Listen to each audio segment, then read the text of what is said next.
नमस्कार, खबर समय जगत में आपका स्वागत है। मैं हूं आपके साथ अंकिता और आइए अब खबरें देखते हैं विस्तार से।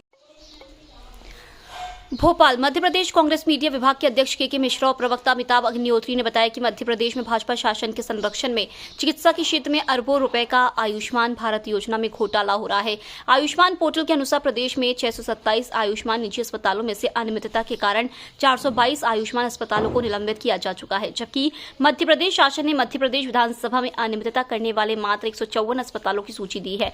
अनियमितता करने वाले अस्पतालों और अनियमितता को संरक्षण देने वाले अधिकारियों नेताओं पर मध्य प्रदेश शासन ने एफआईआर दर्ज क्यों नहीं कराई है। उन्होंने कहा कि इससे आशंका है कि इस अरबों रुपए के घोटाले को मध्य प्रदेश शासन की भाजपा सरकार पूर्ण संरक्षण दे रही है और गरीब जनता के स्वास्थ्य के लिए निर्धारित की गई राशि में महाघोटाला किया जा रहा है। में लिखा हुआ है 51 जिलों में 16 अरब 10 करोड़ 32,40,343 रुपए खर्च किए गए हैं। वह आंकड़ा मैं फिर रिपीट कर रहा हूं, 16 अरब 10 करोड़ 32,41,343 रुपए मात्र खर्च किए गए हैं, जिसका यह डाटा प्रामाणिक तौर पर हमारे बहुत जानकारी अग्निहोत्री साहब देंगे।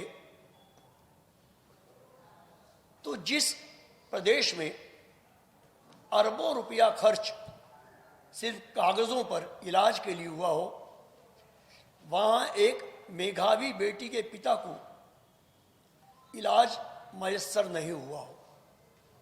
यह तस्वीर इस आयुष्मान योजना में हुए भ्रष्टाचार की तकदीर और तस्वीर को स्पष्ट करने के लिए काफी है। मध्य प्रदेश में सरकार के आंकड़ों के अनुसार, हम सारे डाटा लेके बैठे हैं, आप किसी को देखना तो आप देख भी सकते हैं, आप उसकी फोटोकॉपी हमसे ले सकते हैं। 627 अस्पताल हैं आयुष्मान भारत योजना के, जिसमें अनियमितताओं, घोटाले और भ्रष्टाचार के बाद 422 आयुष्मान अस्पताल निलंबित हो चुके हैं। इसी ईमानदार सरकार ने किए हैं। यानी 627 अस्पतालों में 422 अस्पतालों में सरकार ने माना है कि यहां भ्रष्टाचार हुआ है, लिहाजा इन्हें निलंबित किया गया है। इसका यदि हम प्रतिशत करेंगे तो 67.30% अस्पताल जहां पर आयुष्मान भारत योजना थी, वो भ्रष्टाचार और अनियमितताओं में तब्दील है। किसी भी सरकार को भ्रष्ट साबित करने के लिए सिर्फ एक ही योजना का 67.30% अपने आप में एक प्रमाण पत्र है। मुझे अफसोस है कि बेशर्मों की फौज भगवा दुपट्टा पहनकर भ्रष्टाचार को अंजाम दे रही है और मुख्यमंत्री जी, चिकित्सा स्वास्थ्य मंत्री जी, स्वास्थ्य मंत्री जी अपने आप की खुद बेशर्मी से स्वतः पीठ ठोक रहे हैं। मैं अपनी बात की शुरुआत कुछ दर्दनाक और हमारी संवेदनाओं को झकझोर देने वाले शब्दों के साथ कर रहा हूं कि एक होनहार बेटी जो मेधावी छात्रा थी सतना की, 6 साल पहले दुर्घटना में वो गंभीर रूप से घायल हुई थी और इलाज कराने में उनके पूज्य पिताजी का मकान और दुकान बिक गया। उन्होंने 4 रोज पहले अपनी बेटी को सुबह 4:30 बजे मोबाइल करके कहा, बेटी अब हम तुम्हारा इलाज नहीं करवा सकते हैं, इसलिए मैं आत्महत्या कर रहा हूं। अब आप सोचिएगा कि एक पिता जो अपनी बेटी के इलाज में घर दुकान बेच चुका है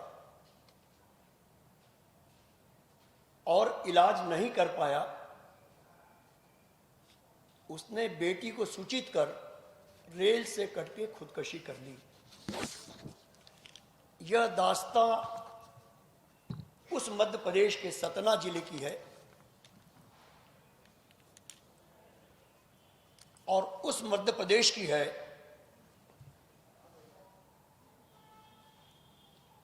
जिसमें भ्रष्ट शासन और प्रशासन ने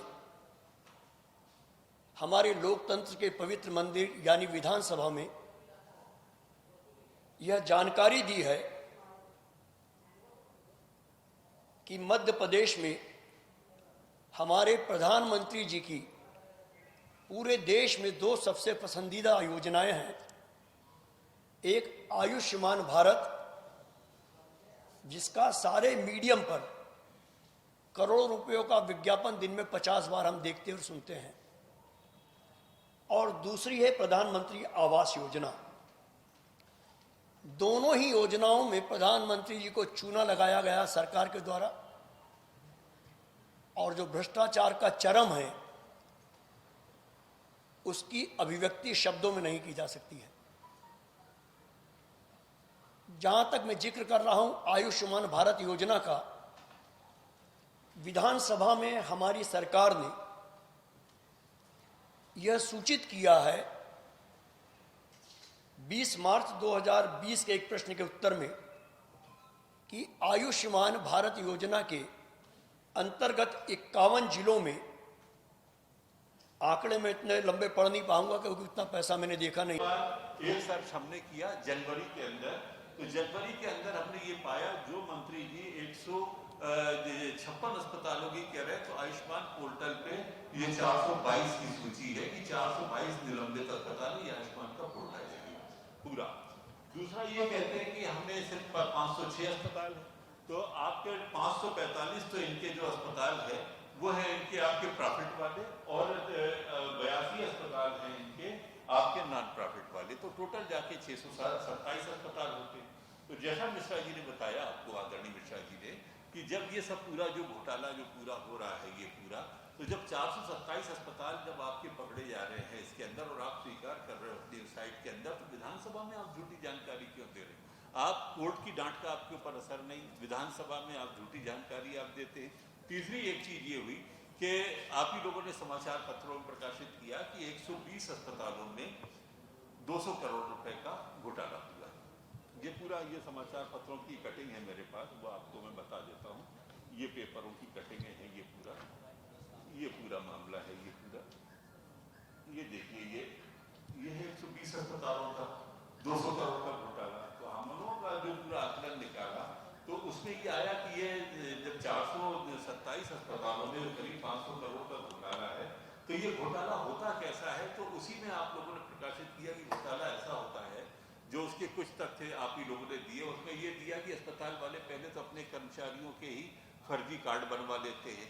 दूसरा, ये गांव की जनता में अपने अपने ये जो रिप्रेजेंटेटिव भेज के और ये पूरा का पूरा उनको बुला लेते हैं, उसके आधार पर फर्जी अपना इलाज शो करके ये कर देते हैं। अभी नर्सों एक समाचार पत्र पेपर ने छापा कि सर्दी जुकाम के इलाज पे बड़ी बड़ी बिल बन रहे हैं, आपकी बड़ी बड़ी बीमारियों के नाम से मिल रहे हैं।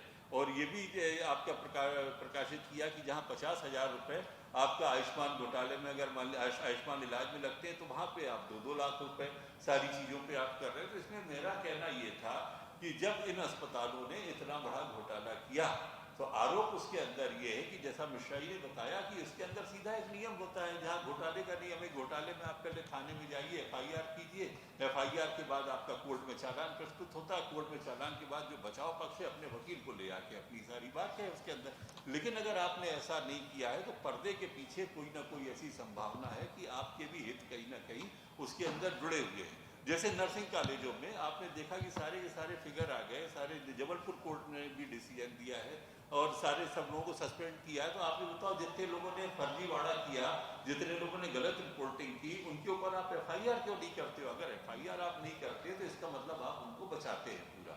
और इस तरह के बचाव पे जितने भी आज सारी चीजें हैं, आप लोग अगर जो भी पेपर देखना चाहें, जो भी हम लोगों ने आरोप लगाए हैं, वो सारे के सारे आरोपों के प्रमाण हमारे पास है। और आप लोग देख के चाहे तो इसकी आप लोग फोटोकॉपी आप लोग इसकी ले सकते हैं, और सारे प्रमाण मौजूद हैं। विधानसभा में जो सरकार ने भ्रामक जानकारी रखी है वो, दूसरा जो आपके जो आयुष्मान का पोर्टल है उसमें जो इन्होंने स्वीकार किया है वो, तीसरा आप लोगों ने जो प्रकाशित किया है, और चौथा हम लोगों का खुद का एक अपना एनालिसिस पूरा। तो इसमें सबसे पहले हम आपसे बात करते हैं जयवर्धन सिंह साहब की इस चिट्ठी से। जयवर्धन सिंह जी ने विधानसभा में एक ये क्वेश्चन लगाया, ये लगाया था इन्होंने अपना जो है 20/12/2022 को, और उसमें उन्होंने जानकारी मांगी थी कि 20 मार्च 2020 से और आपका ये जो 2022 तक आपका कितना आयुष्मान के अंदर किन किन अस्पतालों में क्या क्या अनियमितताएं की, किस प्रकार की अनियमितताएं की, और इनके ऊपर आपने क्या क्या कार्रवाई की। तो इसमें जब मिश्रा जी ने आपको बताई दिया कि सरकार ने ये स्वीकार किया, सारे फिगर सरकार ने विधानसभा में, जो जयवर्धन सिंह जी ने सर्च किया, मैंने सर्च किया, तो सारे फिगर बिल्कुल जो है विधानसभा में दी गई जानकारी से बिल्कुल विपरीत है। हम मान लेते हैं कि विधानसभा की दी गई जानकारी से ही अगर हम चलें तो विधानसभा में मंत्री जी ने ये तो स्वीकार किया कि ये 154 अस्पतालों ने, ये पूरी सूची है, ये 154 अस्पतालों ने फर्जीवाड़ा किया, बिल्कुल साफ लिखा हुआ है इसके अंदर पूरा, और ये अनियमितताएं की। इसमें से 153 पे सिर्फ थोड़ा सा अर्थदंड लगाया, FIR सिर्फ 1 पे हुई। अब दूसरी चीज उसके अंदर ये हुई कि जब जयवर्धन सिंह साहब ने ये पूछा कि आप ये बताइए कि इसमें आपने संपूर्ण जानकारी नहीं दी है, तो इसमें सारी जानकारी भ्रामक हुई, तो उसको चैलेंज किया जयवर्धन सिंह ने CM साहब को ये चिट्ठी लिखे, और उसका विषय ये था कि माननीय मुख्यमंत्री जी आयुष्मान योजना अंतर्गत सदन में दिए गए गलत जवाब एवं तथ्यों के संबंध में CBI जांच की बाबत। अब इसमें मैं थोड़ा सा विषय हट के आपको एक चीज ये बताता हूँ कि जितने भी घोटाले हो रहे हैं और जितने भी सब ये मुख्यमंत्री और मंत्रियों के नॉलेज में हो रहे हैं, उनके संज्ञान में हो रहे हैं, और उनके संज्ञान में किस तरह से हो रहे हैं वह हम आपको प्रमाण दे रहे हैं, ताकि ये नहीं कह सकते कि हमें पता नहीं हो। लेकिन जो उनके संज्ञान में आने के बाद भी अगर उस पर उन भ्रष्टाचारों पर कार्रवाई नहीं होती तो ये माना जाता है भाजपा अपने चुनावी फंड को इकट्ठा करने का कोई ना कोई इन घोटालों से कोई षड्यंत्र कर रही है। जिस नरसिंह घोटाले की हमने प्रेस कॉन्फ्रेंस की थी, सारे कागज आप लोगों को दिए थे, देखिए कोर्ट में सब सही साबित हो रहे हैं। हम जो भी आपके से बात कहेंगे वो तथ्यों के आधार पर कहेंगे। अब जब विधानसभा में जानकारी जयवर्धन सिंह साहब ने कैसे गलत साबित की वो आपके मैं फिगर बताता हूँ। जयवर्धन सिंह साहब ने मुख्यमंत्री जी को लिखा कि जो सरकार ने टोटल अस्पतालों की जो भोपाल की सूची दी है वो दी है 114 की, और उन्होंने जो सर्च किया उसमें 213 निकले, उसमें पब्लिक वाले 2, जयवर्धन सिंह जी के में 14, सरकार के में 3 और जयवर्धन सिंह जी, ऐसा करके पूरा ये दिया। दूसरा जयवर्धन सिंह साहब ने एक सर्च और किया, उन्होंने सर्च ये किया कि आपने 154 अस्पतालों की सूची दी है, लेकिन जब हम साइट पे गए वो जयवर्धन सिंह जी तो उन्होंने उसमें 318 अस्पताल निलंबित पाए उसके अंदर। तो मुख्यमंत्री जी को उन्होंने ये लिखा कि मंत्री जी ने विधानसभा में ये गलत जानकारियां क्यों दी है, और अगर ये गलत जानकारियां दी हैं, गलत फिगर दिए, तो इसके ऊपर आपको कार्रवाई करना चाहिए, और इस कार्रवाई का एक आधार यही हो सकता है कि ये CBI की जांच इसके अंदर की जाए। इसके अंदर ये खबर समय जगत के लिए संवाददाता आदित्य सराठी की report. For latest news, subscribe to our channel.